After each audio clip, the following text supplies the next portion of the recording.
43 বছরের জেল, এবং সেটাও কোনো রকমের কোনো অপরাধ না করেই। এই যে ব্যক্তির ফটো দেখছেন বন্ধুরা, ইনার নাম হলো লক্ষণ সিরোজ।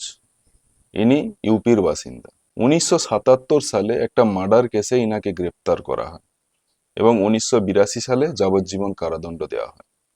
এবার ইনি তখনই বলেছিলেন যে এই ব্যাপারে কোনো দোষী ইনি করেননি, এবং এই জন্য এলাহাবাদ হাইকোর্টে ওই সেম বছরই একটা অ্যাপিল করেন। সেই কেসটা চলছিল 43 বছর ধরে।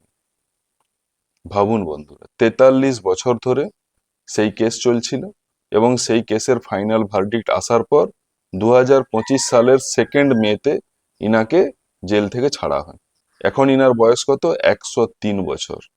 ভাবুন, একজনের লাইফই পুরো চলে গেল। এবং তারপরেও নিউজ মিডিয়ারা বারবার বলছে জাস্টিস ফাইনালি সার্ভড। জাস্টিস কিরম করে সার্ভ হয়েছে এখানে? কারো একটা পুরো লাইফই জেলের পেছনে চলে গেল, তাহলে তার কাছে জাস্টিস কিরম করে হলো এটা?